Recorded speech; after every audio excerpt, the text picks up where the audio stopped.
first half of the 20th century, tens of thousands of kilos were produced in Amsterdam.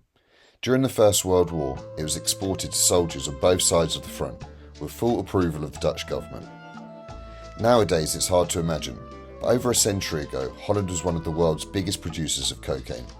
Between 1900 and 1962, thousands of kilos of cocaine were produced and shipped to all parts of the world. Officially, the purpose of the all-white powder was medicinal, but during World War I, the factory had permission from the government to traffic a fair share to both Germany and England, who used it to provide soldiers on both sides of the front. How's that for commercial spirit? Cocaine is one of the most popular drugs in the world, and that's no coincidence. Thousands of years ago, the coca plant was already sacred by the Incas because of its medicinal and stimulative qualities. When a German chemist was able to isolate the active alkaloid from the plant in 1855, he called it cocaine. In the following decades, all kinds of new wonder drugs containing coca or cocaine became readily available, from ointments and powders to pills and potions. A drink like Vin de Mariana is a good indicator of the zeitgeist in those days. So is Coca-Cola, patented in 1886.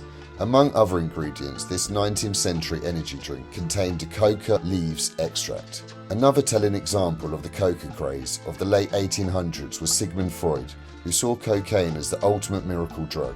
He even prescribed it to his friend to help him shake his morphine addiction. Miracle drug or not, the medicinal effects of cocaine are evident. It works splendidly as a local anaesthetic or as a painkiller. It came as a welcome addition to anyone's medicine cabinet. From 1870, Amsterdam's go-to supplier of self-produced cocaine was Dr. Jose Alvarez, who sold his preparations from his tiny lab at ZX 16. An ad in a medicinal journal claimed that his coca pills would yield the most astonishing cures of neck, breast and lung diseases, like colds, asthmatic attacks, tiny sores of the lungs, even when the latter is already highly apparent.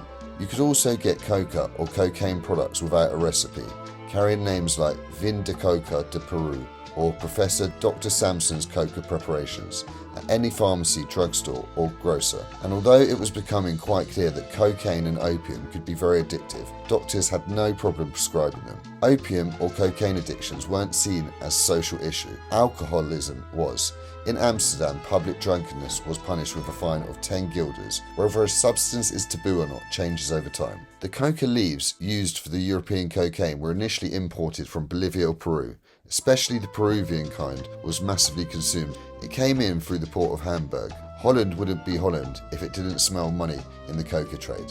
In 1878, a couple of coca bushes were shipped from South America to Java, where they were planted on the Hortus botanicus in Buitenzorg plantation. 12 years later, the coca was ready to be exported. It took another 5 years before the factory was actually in business, but it was done in 1900 on the corner of Schinkenstraat in Amsterdam. The NFC started to produce its first batches of cocaine. On one side of the lab was the boiler room, with a steam boiler and air pump. On the other side was the extraction room, with the fueling kettle, a mixing barrel and 15 cauldrons for processing and repository. In only a couple of years, the quality of Java coca improved so much that it was outclassed the stuff from Peru. The demand for Dutch-produced cocaine kept rising. Other cocaine factories were built, one in Amsterdam and one in Meppel, in the east of Holland. The NFC also expanded its factory with several new buildings and built an extra floor on top of the old building. In the years before the First World War started, the paradigm was starting to shift. Drug trafficking was starting to be considered as something problematic.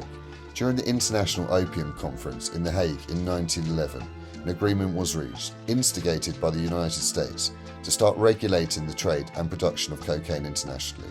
It took a while before the Netherlands was ready to ratify the agreement. By now, Amsterdam became the biggest transit port for coca in the world. The Java coca yielded 500 million guilders a year. In 1908, NFC even moved to a brand new location on the Devendrechtsikade because further expansion of the old factory buildings was impossible. At first, the Dutch cocaine factory was cashing in on the outbreak of the war. Not only did the NFC's biggest competitor, the German Merck, lose its accessibility to commodities and markets, the demand for cocaine rose exponentially on both sides of the front. Technically, there was an export ban on medicine from Holland's neutral territory, but the NFC got special exemption. As World War I kept dragging along, it became harder and harder for the NFC to get hold of the raw materials. Still, they kept providing both parties with hundreds of kilos of cocaine. Experts have different views on the amount that was trafficked during war years. Writer Connie Brahm researched the NCF for her book, The Cocaine Salesman. She calculated a number of approximately 30,000 kilos exported per year between 1914 and 1918, making Holland the world's greatest producer of cocaine in those years.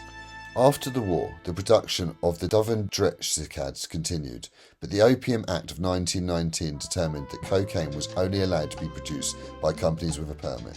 The Opium Act was further amended in 1928, now stating that cocaine was only allowed to be produced for medicinal purposes. As the substance started losing its importance as medicine, the demand for it dwindled. For a while, NFC focused on producing morphine and heroin. In the Second World War, the Nazis took over the plant to make ephedrine, one of the raw materials for crystal meth. But the greatest hit in the latter years would prove Novocaine, which would be used by dentists for another few decades. In 1962, the Dutch cocaine factory closed its doors after a takeover by the Royal Zouwenberg Organon. Many of the activities were relocated to Apeldoorn.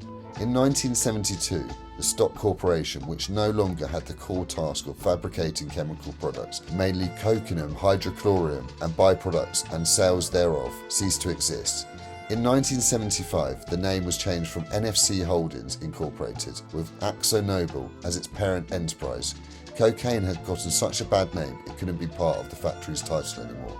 How many kilos were precisely produced and whether Holland was or wasn't the greatest producer in wartime is something historians will probably be bickering about for years to come. What remains a fact is that NFC profited from the First World War with help from the Dutch government. A peculiar history, especially when you take into account what Holland's current demissionary Minister of Justice has said about cocaine dealers and users in recent years. What was that again, about having blood on their hands? I hope you guys enjoyed this short story, and please like, share and subscribe, and stay tuned for plenty more stories and interviews coming soon. Thank you guys.